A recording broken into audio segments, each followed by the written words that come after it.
Hello students, अब हम इस वीडियो में second type of parallel projection देख रहे हैं, that is orthographic projection. In this projection lines are parallel to each other and also perpendicular to the view plane. Previous video में हमने oblique projection पढ़ा था।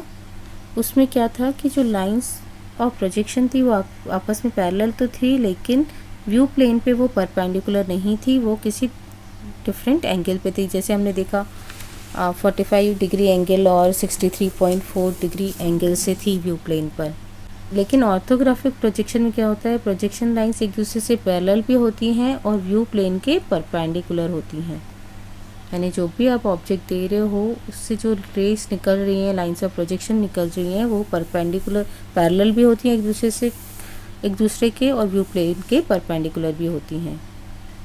या हम कह सकते हैं कि जो डायरेक्शन ऑफ प्रोजेक्शन होता है वो परपेंडिकुलर होता है व्यू प्लेन के। Choose to create different views of given object.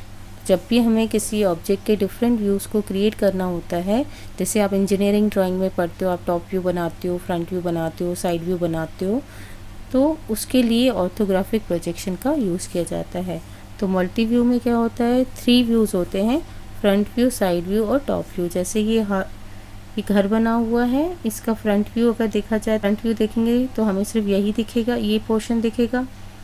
अगर टॉप से देखें तो हमें इस टाइप से कुछ दिखेगा, और अगर हम साइड से देखें तो हमें इस टाइप से कुछ दिखेगा।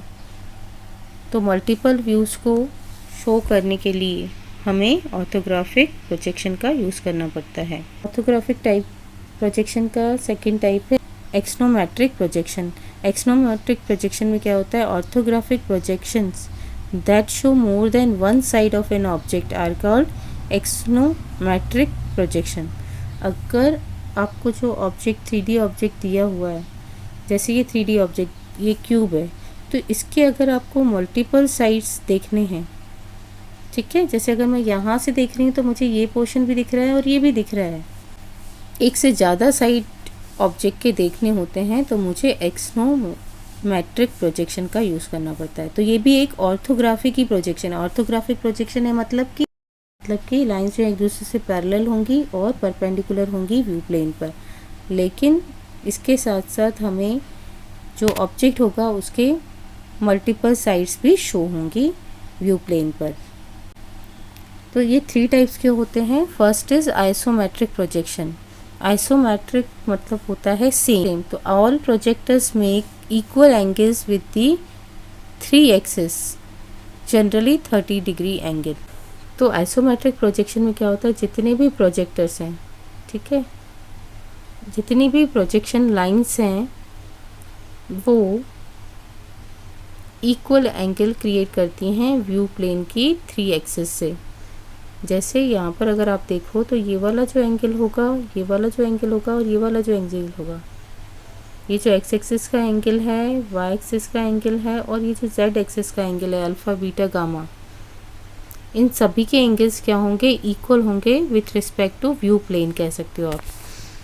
तो ये अगर तीनों एंगल्स ऑब्जेक्ट के सेम डिग्री के होंगे व्यू प्लेन के साथ, उसे हम आइसोमेट्रिक प्रोजेक्शन कहेंगे। और इसे हम कहाँ पर यूज़ करते हैं, मोस्टली इंजीनियरिंग ड्राइंग में। नेक्स्ट होता है डायमेट्रिक प्रोजेक्शन। डायमेट्रिक प्रोजेक्शन में क्या होता है कि 2 एंगल सेम होते हैं, जैसे अल्फ़ा और गामा को यहाँ पर सेम रख लिया, किसी को भी रखा सकता है, किसी भी 2 एंगल्स को अगर आप इक्वल रखते हो व्यू प्लेन से तो वो हो जाता है डायमेट्रिक प्रोजेक्शन। तो in a dimetric projection the 2 of the object axis make equal angles with the plane of projection and the third angle is smaller or longer than the other 2.